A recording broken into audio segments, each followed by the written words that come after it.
Wuthering Waves just came out, and unlike many, I decided to go in almost completely blind. I had watched a couple of trailers, but knew practically nothing outside of the general premise and some brief clips of the combat. I was excited, but wary. While many have enjoyed the game so far, the launch has been plagued with technical problems from day one, and there have been some seriously concerning issues and horrendous mistakes by the developers since then. At times, things got so bad that some people even began to speculate whether the game might not survive. So, is this a game worth playing? Was it doomed to just be some filler between Genshin patches, or does it stand in its own right? And what the heck are the developers doing?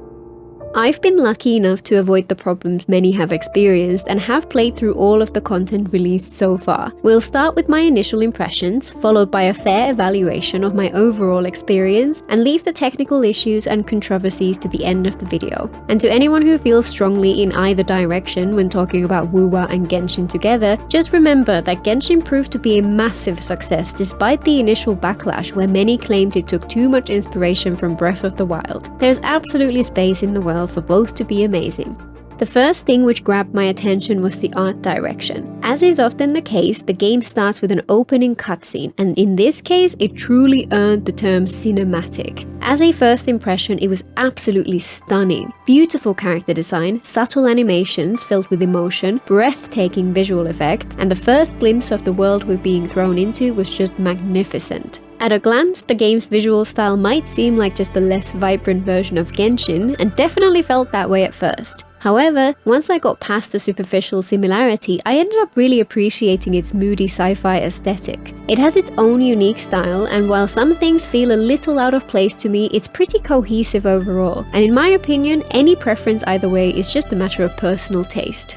And next, of course, we meet the first of the characters. I'm kinda ambivalent about most of the character designs in this game. They're detailed and show personality while feeling like they all belong together, but the vast majority of them don't quite appeal to me. But then again, I felt the same about Genshin's characters at first. I suspect this is just a case of being unfamiliar with a new visual language, and that over time, as things become more familiar, they'll grow on me. Funnily enough, the one exception for me so far is Verena, one of the two characters who I've seen get the most hate when it comes to their design, who I think is absolutely adorable. I guess I'm just a sucker for the flower children. I do find certain physics systems quite grating to look at and wish they had kept it a little more tasteful, but I guess that's what some parts of the target audience are used to.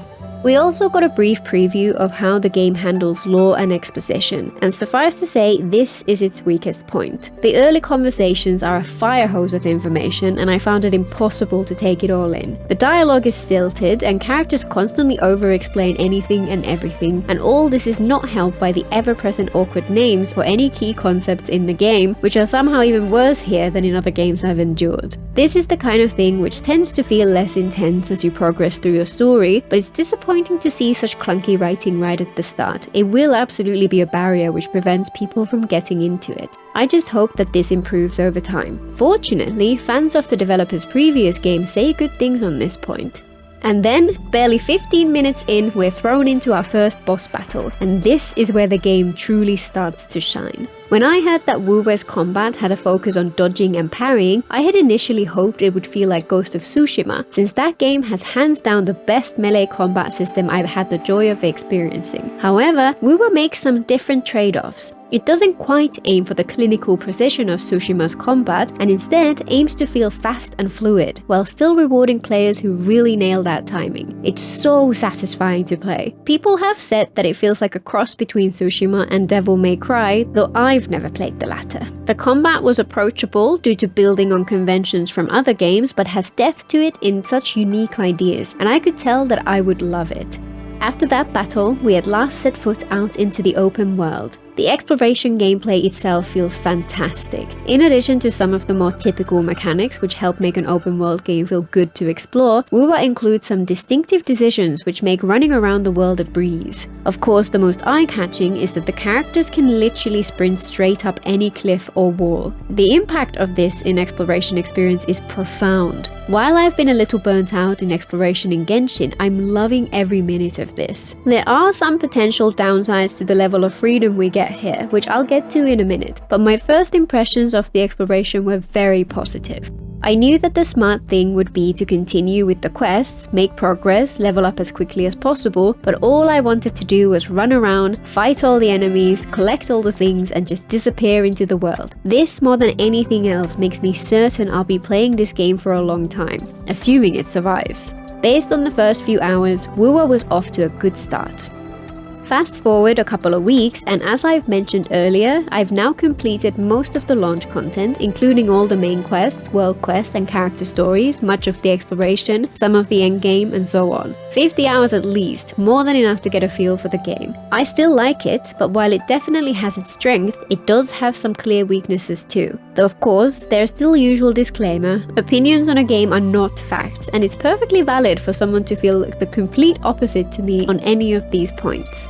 The story so far has been kind of mixed, and from what I've gathered since, the biggest problems I had with it are only a thing because certain parts of the community actually wanted that. The main character wakes up with amnesia, and even though you appear completely out of nowhere, every character is completely enthralled by you, and it made them all feel disappointingly shallow. Apparently, the original storyline was much more realistic, and it took time to win people's trust, but some people couldn't handle that, and so Kuro hastily rewrote the story so that everyone loves you. I wish they hadn't. As mentioned earlier, the exposition leaves a lot to be desired, and the dialogue is very bloated as well. This is made worse by the questionable quality of the voiceover. Many of the voices feel like they haven't been processed properly, with loud plosives and overly crisp tone reminiscent of walkie-talkies. I did appreciate the variety of accents in the English cast though. However, I haven't experienced the biggest controversy around the English voiceover. I happened to pick the male version of the rover, whose voice lines have been fine. Meanwhile, the female rovers apparently suffered from very poor direction. The impression it gives is that the voice actor was not given sufficient direction for her lines, and as a result, had no idea what tone and emotion to inject at each point, resulting in some awkward sections where in the midst of a tense battle scene, her lines are delivered with what feels like indifference and boredom. I've listened to a couple of recordings and it really is egregious, so hopefully this gets fixed. One dichotomy which I kept thinking about is the world design. The world itself is varied and well realized, with some beautiful locations tucked in amongst the post-apocalyptic landscape. However, when contrasted to Genshin, I'd have to say it sometimes falls short. There's two major categories where this really stuck out to me after talking about it with people. First, while the locations are often beautiful, there was a distinct lack of wow moments. My favorite open world games have these moments where the world just takes your breath away. Genshin more than most. While wuwa has some locations which I think are beautiful, so far it has failed to elicit that feeling in me. I think it's due to a subtlety of world design which they haven't quite got right. The locations which could have been breathtaking are tucked away deep into valleys. Plus, there's some quality to the atmosphere which tends to obscure them and make them less distinctive even when you can see them from a distance. This is a really tough aspect of open world design to get right, since it's a subtle art which is easy to miss, but it makes the difference between a world where exploration feels underwhelming and one where you feel you're rewarded with a spectacular view every time you reach the next peak or turn the next corner.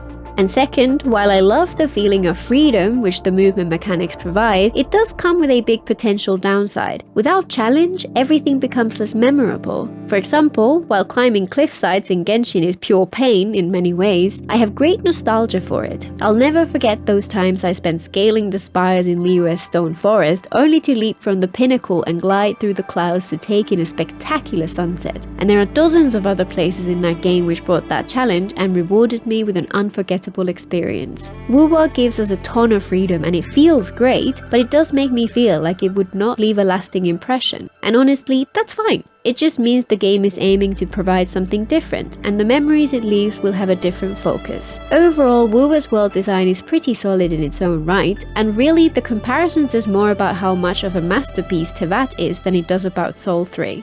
I'm expecting the really memorable part of the game to be the combat, because it has been that much fun. Figuring out what to say about it is actually a struggle. There's at least a dozen different aspects where each deserves its own video. The initial setup does evoke the same idea as Genshin, in that you have a team of characters, each of whom has an element, unique talents, with flashy animations and varied roles which they fulfill. But that's about as far as the similarities between the two games' combat actually goes. One conspicuous difference is that there there is no reaction system. I love that part of Genshin's combat. I'm worried it would mean that there'd be a lack of depth to the team building in wuwa, but so far there's been enough outside of that to keep me happy. High-level Genshin combat leans towards well-defined rotations, where you figure out the optimal combination of your character's abilities and aim to execute that predefined sequence as accurately as possible, almost like a rhythm game. In contrast, wuwa's combat focuses on timing, with fantastic dodge and parry systems which are well made and incredibly satisfying to master.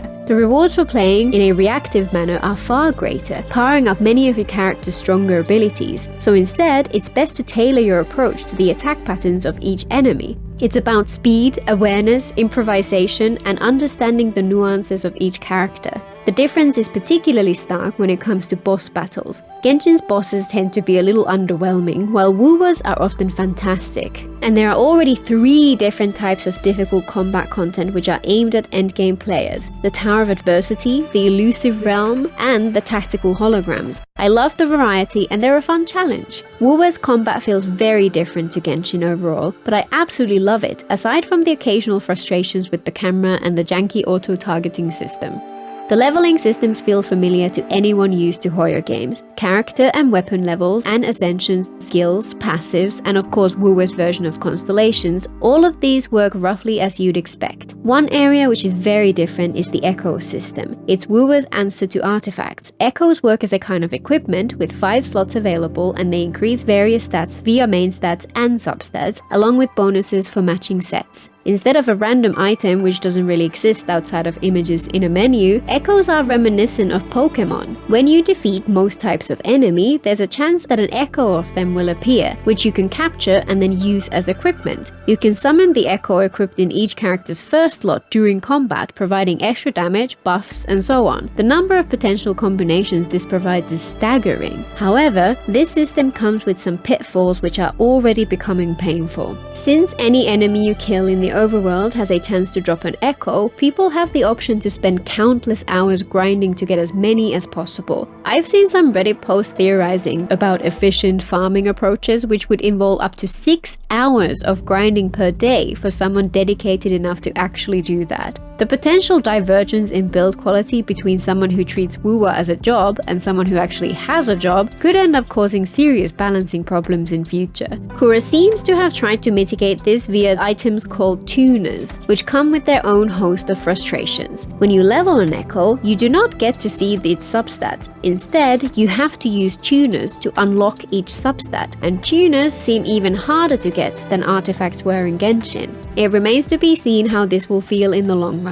I was hopeful that echoes were intended to make character builds less of a frustrating grind than artifacts are in Genshin, but if anything, it feels worse at this point. Tuners, cost restrictions, no off-piece due to sets requiring 5 echoes, many of the nuances to the system already feel a little disappointing. It feels too early to truly judge, however, since we're very early on. The progression has been exponentially faster already than it was in Genshin, so perhaps these pain points will be less noticeable in time, especially given the emphasis on skill in combat. The gacha system in wuwa also follows a similar pattern to the horror games. Featured, weapon and standard banners with separate pity, 50/50s, guarantees, 160 astrite per pull, and so on. There are a couple of positives here. The weapon banner is guaranteed to give the specific weapon you want, and pity is 80 instead of 90 on the character banners, both of which are welcome changes. However, the relative value of the lower pity really depends on the effective price of the gacha currencies, so for a free-to-play player, the jury is still out on how generous that actually is. In addition, the beginner banners are quite generous. The guaranteed standard 5-star early on, followed by another beginner banner which lets you pick a second 5-star, plus we get a handful of characters for free when reaching various milestones, and we'll also get a standard 5-star weapon once we reach UL 45. My only complaint so far is that the 4-star guarantee works slightly differently. In the Hoyo games, you're guaranteed a 4-star every 10 wishes. If you happen to get a 5-star on that 10th wish, then it will just push your 4-star pity to the 11th wish. In wuwa, you're guaranteed a 4-star or higher every 10 wishes, so it's possible to only get 1 5-star and 1 4-star within 20 pulls. Not a huge difference, but it was an unexpected disappointment for me since I was hoping for more copies of my favorite 4-star. Overall, I'm impressed. It feels like they've taken copious amounts of inspiration from Genshin and added new ideas on top of that. Probably the only area where Genshin well and truly leaves wuwa in the dust is its music. Again, this is very subjective, but for the most part, wuwa's music is nice and chill and just nothing to complain about in general, while Genshin's score is an absolute masterpiece. Aside from that, the quality level is high, and while in some ways it doesn't quite hit the mark, it's very close. And that's coming from someone who still loves Genshin. For anyone who is a little more tired of Tevat than I am, the game as a whole might feel even better.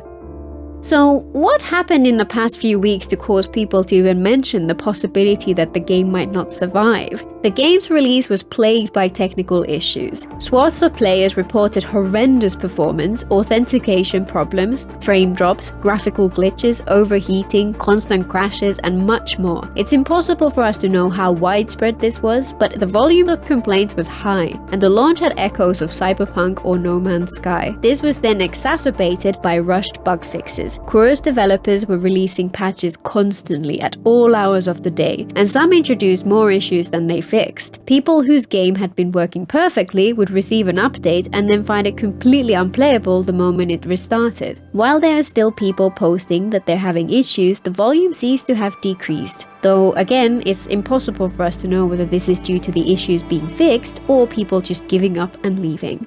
So what caused the issues? Studios aiming to release a game in China need to get a license from their government for each game. This license is valid for a full year. If they do not release the game by that deadline, they need to apply for an extended license, which presumably costs money. wuwa's license was announced in October 2023, so they were in a second half of their release window. Both Hoyo's new game, Zenless Zone Zero, and Genshin's fifth nation, Natlan, are due within that same time frame. So Kuro will have felt pressure to release sooner rather than later. Their closed beta tests revealed many of their issues, but Kuro's leadership elected to go ahead with the release, with the game arguably in an unfinished state. The backlash for the poor quality release was loud. Kuro repeatedly apologized and added further rewards for players. We now also get yet another free 5-star of our choice, plus we get extra gacha currency.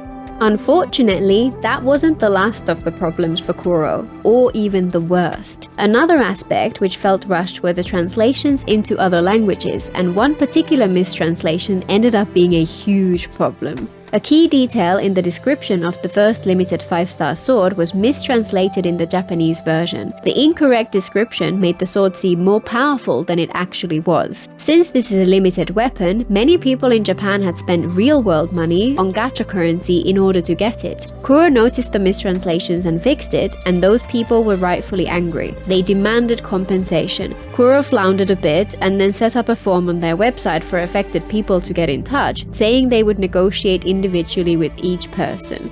Kuro then sent an email to the people who had filled in that form, which stated that players should contact their payment platform, presumably for a refund, but it sounded like they would not treat this as a special case, and in most gacha games, requesting a refund is a surefire way to get your account banned. And that wasn't even the bad part. Whoever sent out that email had used the CC field instead of the BCC field. Over 200 people who wanted a refund ended up with their emails leaked. This was an absolutely monumental up, and honestly at this point I just felt bad for the people working at Kuro. Their launch week had been a dumpster fire, and they had just poured gallons of oil on top. They gave out compensation along with another apology to the people whose emails had been leaked, but it remains to be seen what the further fallout from this will be.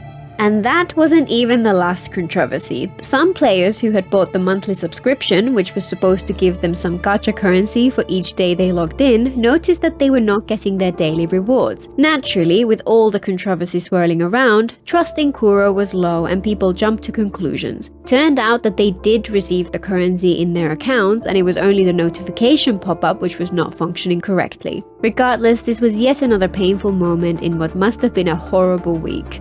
Thankfully, the steady stream of controversy seems to have died down at this point. People are complaining less about technical problems, and Kuro have managed to avoid shooting themselves in the foot again so far. The steady stream of hotfixes has continued, and they're clearly working hard to win back trust. They made the bold decision to move up the release date of the second banner by a week, and the conversation around the game has moved on to less controversial topics. To me, this whole ordeal felt like a rushed launch leading to a badly overworked team who were put under so much pressure that mistakes started to happen and things got a little out of hand. Many people are rightfully angry with some aspects of how they handled this, but in my book, if games like Cyberpunk can get past their initial issues, wuwa has every chance of being a success. Overall, Wuthering Waves is a fantastic game which I've thoroughly enjoyed playing. It has some conspicuous flaws which may turn some people away, but for me its strengths more than make up for them, and these are very early days, so we can expect significant improvements over time. Personally, I'm ecstatic to see a new open world gacha game with such promise. Viable competition will keep Hoya on their toes, and if wuwa comes into its own, then we can hope to see them compete with one another and aim for even better experiences for us players. And I, for one, am feeling optimistic. Until next time!